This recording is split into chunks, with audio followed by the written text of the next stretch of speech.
மற்றும் red giant movies தயாரிப்பில் பிரம்மாண்ட இயக்குனர் சங்கர் இயக்கத்தில் உலகநாயகன் கமல்ஹாசன் நடித்த இந்தியன் 2 உங்கள் அபிமான திரையரங்குகளில். திரு கோட்டீஸ்வரனும் இணைகிறார். திரு கோட்டீஸ்வரன், இதுல நம்ம சர்ஃபேஸ்ல பார்க்கறது ஒரு வகையான ஒரு சாதி அரசியலை நம்ம பார்க்கிறோம். திருமதி சசிகலா இங்க அதிமுகல சாதி அரசியல் மேலோங்கி இருக்கு அப்படின்னு குற்றம் சாட்டினார். குறிப்பாக அவங்க தென் மாவட்டங்களில் சில சம்பவங்களை பற்றி குறிப்பிட்டார்னு பார்க்க முடிகிறது. இதற்கு அந்த சமூகத்தை சேர்ந்த திரு உதயகுமாரே கடுமையாக பதில் கொடுக்கிறார். திருமதி சசிகலாவால் அந்த சமூகத்தை சேர்ந்த மூத்த முன்னோடிகள்லாம் பாதிக்கப்பட்டிருக்காங்க அப்படின்னு. ஸோ அதிமுக அந்த ஒரு சாதி சார்ந்த ஒரு உரையாடல் அப்படிங்கிறது பப்ளிக் டொமைனில், அதுவும் மூத்த தலைவர்கள் மத்தியிலே வெளிப்படையாக பேசப்படுவதை அந்த கட்சி ரொம்ப கன்சர்னிங்காக பார்க்கணும். இது கண்டிப்பா ஒரு வகையில வருத்தப்பட வேண்டிய ஒரு விஷயம். அதாவது இந்த கட்சியினுடைய ஃபவுண்டர் ஐயா திரு எம்ஜிஆர் அவர்களோட அந்த ஜெனடிக்ஸில் அவரோட அந்த பாத் எடுத்து பாத்தீங்கன்னா, அவர் ஒரு வேற ஒரு மாநிலத்தை சார்ந்தவர், அவருக்கும் தமிழுக்கும் சொந்தம் இல்லை அப்படின்னு சொன்னப்போ அதெல்லாம் மீறிட்டு இந்த தமிழின மக்களுக்கு ஒரு மிகப்பெரிய அரசியல் தலைவராக உருவெடுத்தவர்.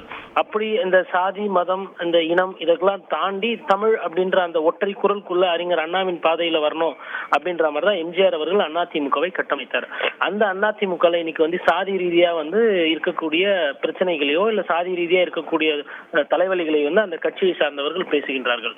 இது எதை குறிப்பு காட்டுது அப்படின்னா, இன்னைக்கு அந்த பிரச்சனை அந்த கட்சியில வந்திருக்கு. இது இல்லாத ஒன்று இல்லை. சசிகலா அவர்கள் ஒரு சாதியினர் மேல் ஆதிக்கம் செலுத்துறாங்க அப்படின்னு அவங்க ஒரு குற்றச்சாட்டை வைக்கிறாங்க. எதிர்த்தரப்புல இன்னைக்கு ஆர்பி உதயகுமார் அவர்கள் சாதி பேர் சரி அவங்க சமூகத்தை சார்ந்தவர்களே சேரல.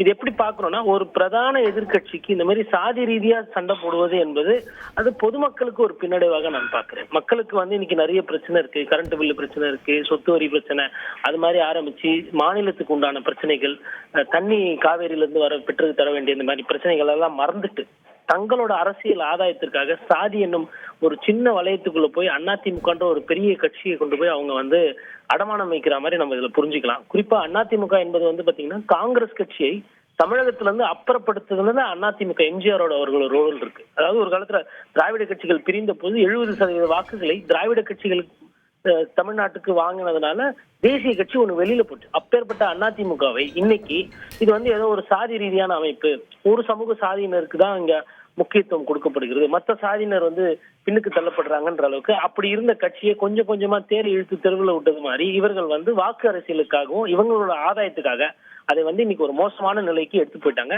எதிர்கட்சி என்பது ரொம்ப ரொம்ப முக்கியமா இருக்கணும். அதுவும் அது ஒத்துமையா இருக்கணும், வீரியமா இருக்கணும். அப்பொழுதுதான் அது ஜனநாயகத்துக்கு நல்லது.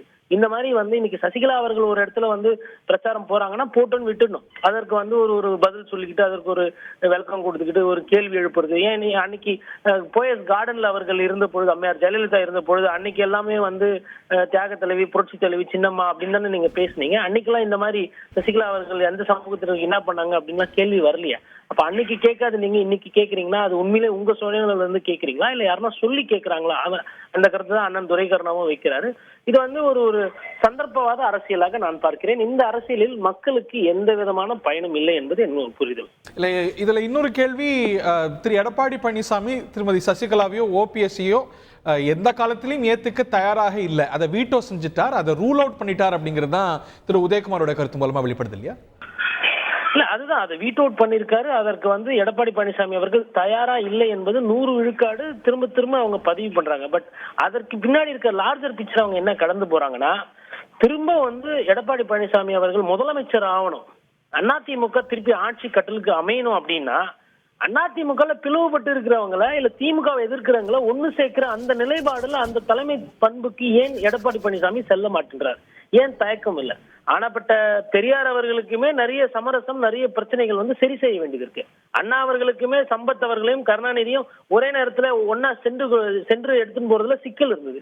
எம்ஜிஆர் அவர்களுக்குமே இந்த மாதிரி சிக்கல்கள் இருந்தது. அப்படி இருக்கும்பொழுது எடப்பாடி பழனிசாமி அவர்கள் அவருக்கு உண்டான தேவைகளை ஒரு புறம் தள்ளிவிட்டு தலைமை பண்புல இருக்கிறவங்க ஒரு 10 பேரை அனுசரிச்சுக்கிட்டு அதனால சாதகம் பாதகம் பஞ்சாயத்தெல்லாம் சேர்த்து வச்சுட்டு கொண்டு போற அந்த நிலையை அவர் அமைச்சார் அப்படின்னா அதிமுக என்பது ஆட்சி வரும். எடப்பாடி பழனிசாமி அவர்கள் கஷ்டப்படுவார், அது வேற விஷயம். கஷ்டமே படாம நீங்க திருப்பி இன்னொரு வாட்டி முதலமைச்சர் ஆகணும், அதிமுக ஆட்சி வரணும்ன்றது கொஞ்சம் கஷ்டம். எல்லாரும் சேர்ந்து நின்று அதிமுக ஆட்சிக்கு வரும் அப்படின்னா அது சாத்தியம்.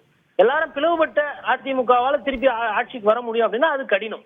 அப்ப இந்த பேசிக் மேத்தமேட்டிக்ஸ் ஐயா திரு எடப்பாடி பழனிசாமி எங்கேயோ கணிக்க தவறுகிறார். இன்னொன்னு, திமுகவை எதிர்ப்பு அப்படின்னு வரும்பொழுது இவர்கள் எல்லாருமே இவர்களோட எதிரி என்பது திமுக. அப்படி இருக்கும்பொழுது இவர்களுக்குள்ள பிளவுபடும் போது அது வந்து திமுகவுக்கு பலமாக மாறுவதற்கு 200 விழுக்காடு சாத்தியம் இருக்கிறது. லைகா மற்றும் ரெட் ஜெயண்ட் மூவிஸ் தயாரிப்பில் பிரம்மாண்ட இயக்குனர் சங்கர் இயக்கத்தில் உலகநாயகன் கமல்ஹாசன் நடித்த இந்தியன் 2 உங்கள் அபிமான திரையரங்குகளில்.